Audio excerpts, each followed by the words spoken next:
तुम्हारी आज्ञा का पालन करना तुम्हारा कर्तव्य है। जाने दो इसे।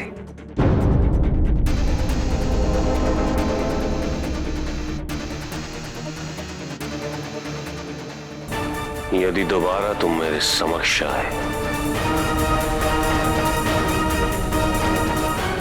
तो तुम कहीं भी जाने योग्य नहीं रहोगे। जाओ।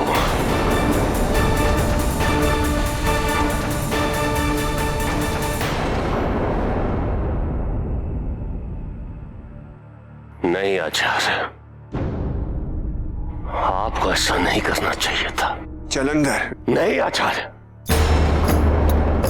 इस दुष्ट की रक्षा करने के लिए आपने झूठ बोला। हम तुम्हें यही समझाने का प्रयत्न कर। आचार्य, वो आपके ऊपर महादेव का भक्त होने का आरोप लगाकर यहां से सुरक्षित चला गया। इसकी ग्लानि मुझे सदैव रहेगी।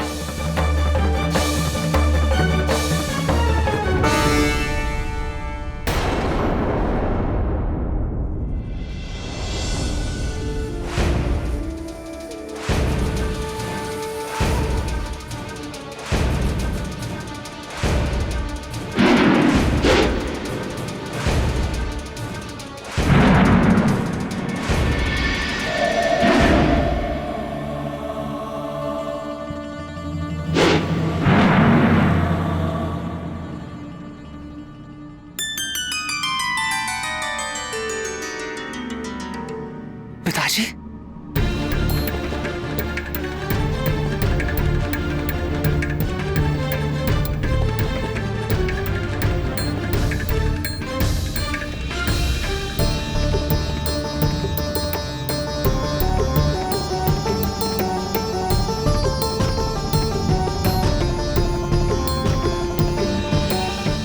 तुम्हें इतनी एकाग्रता से अभ्यास करते हुए देख मुझे अत्यंत प्रसन्नता होती है।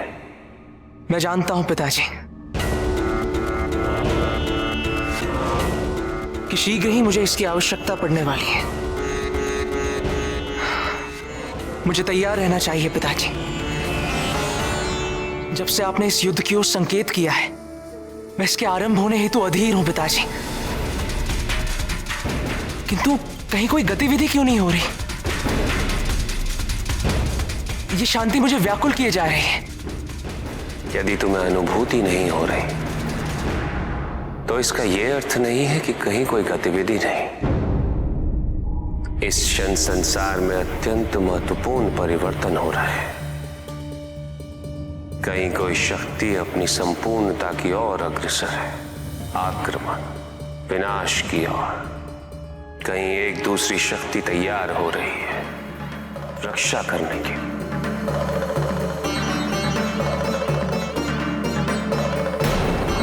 और कहीं पे एक और शक्ति अंधकार की गहराइयों में डूबती जा रही है। और जो तुम्हें शांति प्रतीत हो रही है वो शांति नहीं पुत्र, आने वाली आंधी का संकेत है। एक ऐसी आंधी जिसकी कल्पना अभी तुम नहीं कर पाओगे।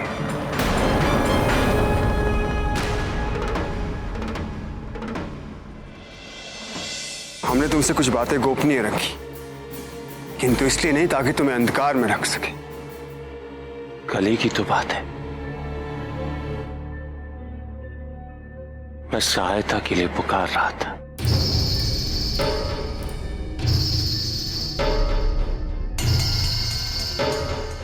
जब मैंने सब कुछ खो दिया तो आपको पाया।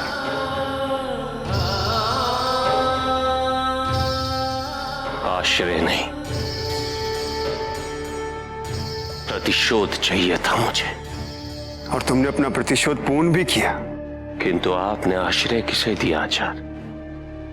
उस बालक को जिसके साथ घोर अन्याय हुआ था।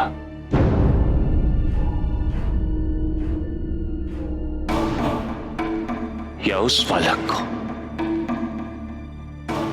जिसकी योग्यता उसके शिवांश होने में थी।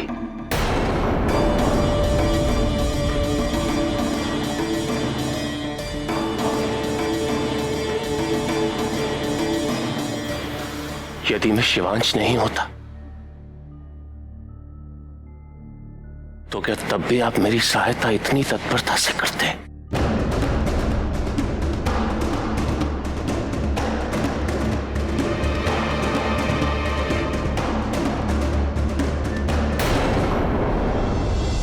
पिताजी, आज हमें नारायण मंदिर जाने की प्रबल इच्छा हो रही है।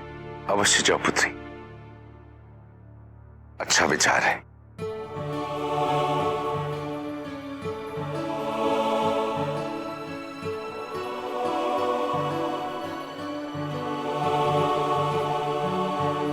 देखा मैनावती, उस दिन हमारी पार्वती इस द्वार से ये कहती हुई निकली थी कि उसका विवाह नहीं हुआ है, और आज देखो उसे विवाहिता होने का बोध हो गया। महाराज, महादेव की कृपा से पार्वती को सब कुछ स्मरण हो जाएगा।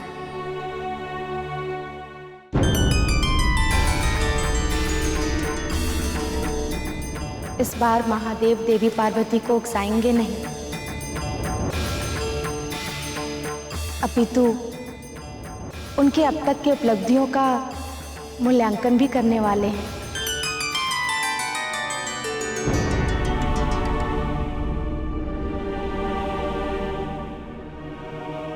राजकुमारी,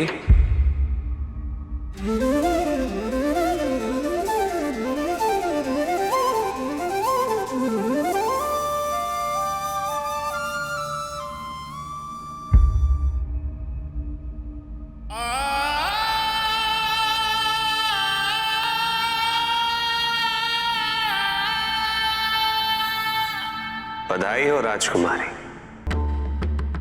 आपको विवाह की बधाई हो। कब हुआ आपका विवाह?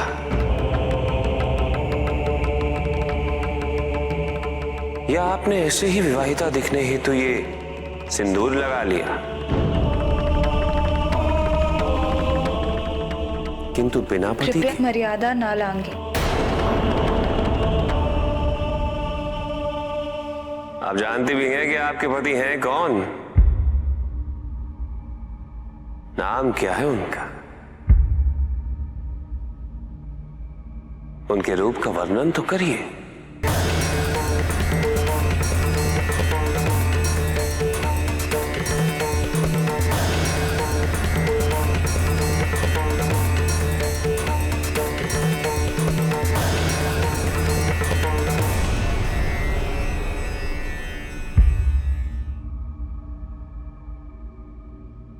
आप ठीक कह रहे हैं, हम नहीं जानते उनका नाम क्या है, किंतु हमें ये आभास है कि उनका नाम का जाप करने से मन अत्यंत शांत हो जाता है।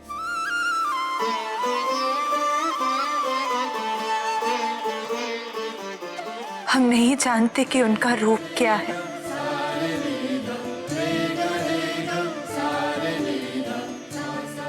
किंतु उनके रूप को देखकर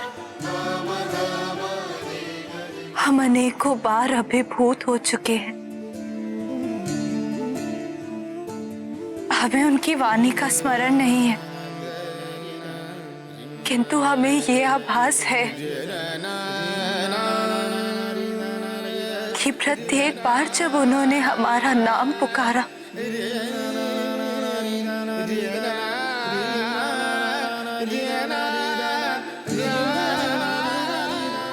तब हमें परम सुख की अनुभूति अवश्य हुई है।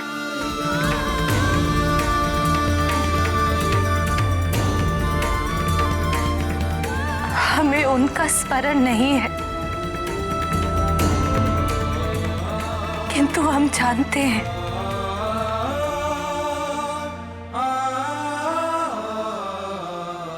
कि उन्होंने एक क्षण भी हमें नहीं भुलाया है।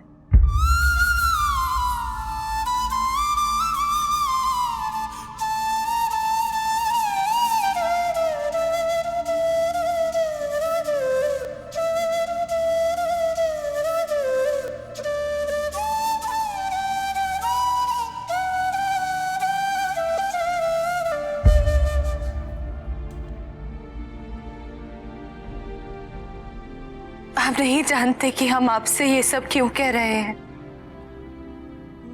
आपके साथ तर्क वितर्क करते करते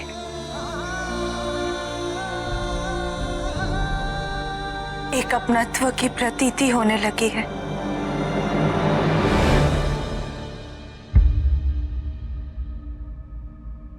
और नहीं जानते कि आपका उद्देश्य क्या है, किंतु हमारा उद्देश्य आपका तिरस्कार करना कदापि नहीं था।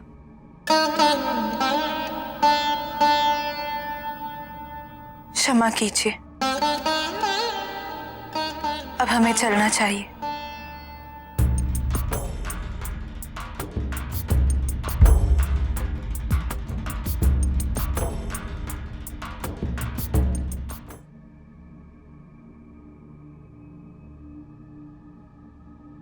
प्रत्येक बार हमारे समक्ष आकर आपने हमारी जागरूकता पर प्रश्न उठाया है,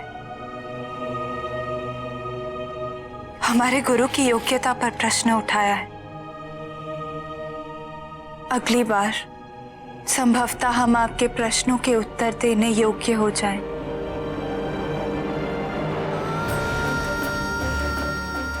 अपने गुरु की महानता का प्रमाण देने योग्य हो जाएं।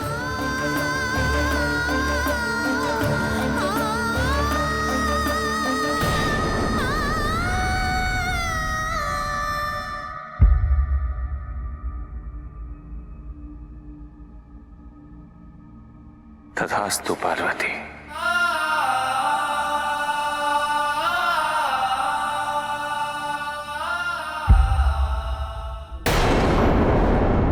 आपने मेरे लिए जो कुछ भी किया, मुझे उसमें आपके निस्वार्थ भाव की अनुभूति होती रही।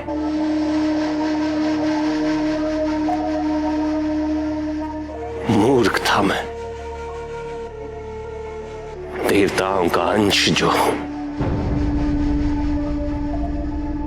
आपने मेरा उपयोग असुरों को एक शक्तिशाली नेतृत्व प्रदान करने हेतु किया है,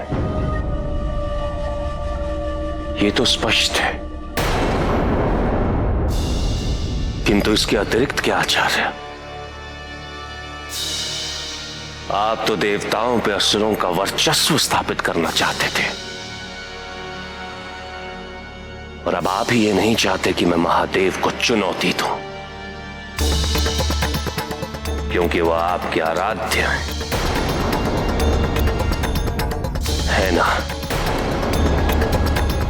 आप ये नहीं चाहते कि मैं महादेव को पराजित कर दूं। जलंधर, आचार्य, इसीलिए तो आप मुझे ये नहीं बता रहे आचार्य कि वो है कौन जिसकी सहायता से आपके महादेव मेरा वध कर पाएंगे। तुम्हारे विचार तथ्यों से संपूर्णतः पृथक हैं जलंधर।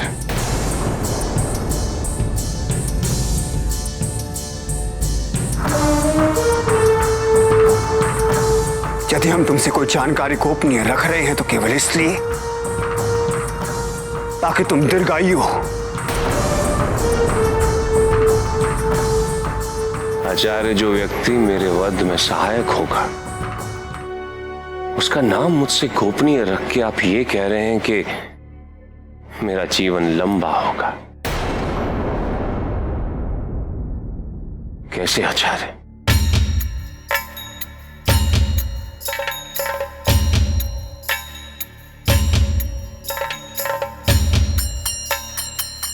एक गुरु महादेव भक्त से पराजित होता दिख रहा है मुझे।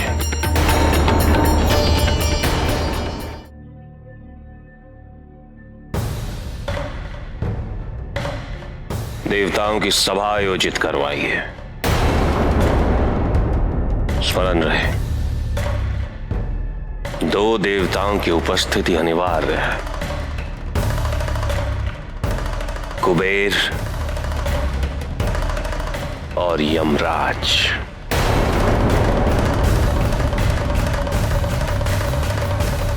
किंतु यह आपातकालीन सभा की आवश्यकता क्यों उत्पन्न हो गई? त्रिलोकाधिपति को कुछ महत्वपूर्ण निर्णय लेने की स्वतंत्रता है।